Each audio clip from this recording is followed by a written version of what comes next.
must have looked 12. I had a tape recorder with literally vacuum tubes, and I could stop the mayor in his tracks. I covered City Hall. I covered my first murder.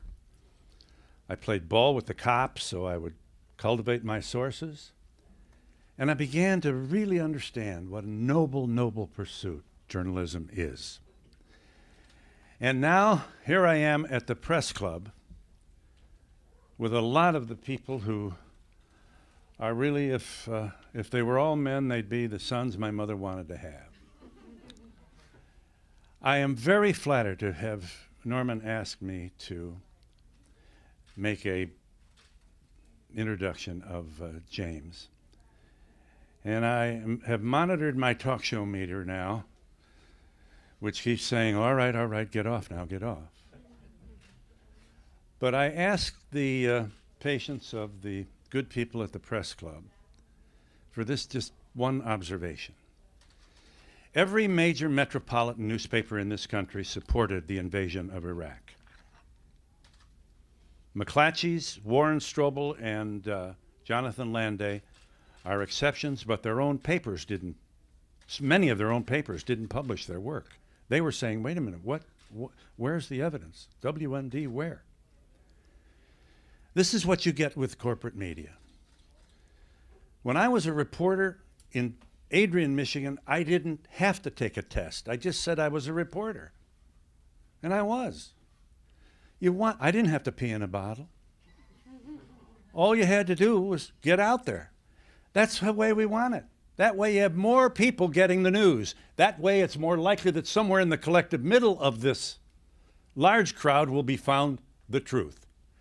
Today, that collective middle is occupied by 5 multinational companies, much more interested in the price of their stock than they are in funding investigative journalists, who, by the way, are not necessarily cost effective, as we know. Investigative journalism can lead you down a rabbit hole with nothing to publish when you're finished. And that makes what James Risen has done all the more important. At a time when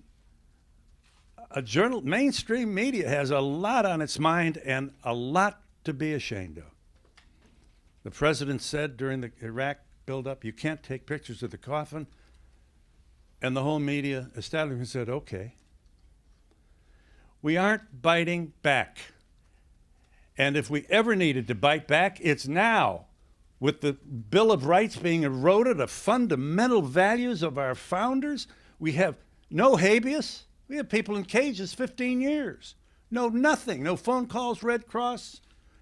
Miranda, Schmiranda. Don't make me laugh. And the American people are standing mute.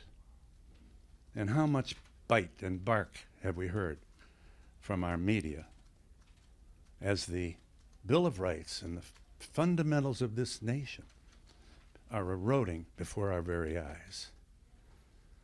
Into this environment comes James Risen. We think we should put him on a pedestal, and Eric Holder and apparently the president believe he should be put in jail. What's wrong with this picture? And it's for that reason that we assemble here today, hoping that the 20 Pulitzer Prize winners who've lent their names to this will be joined by thousands and thousands of other Americans who agree that we've sent thousands and thousands of people to die for the privilege of the First Amendment and the right of a free press. And James Risen is one of the people who took advantage of that right, who doesn't want it to die as we stand here mute, as people in power don't want to be embarrassed.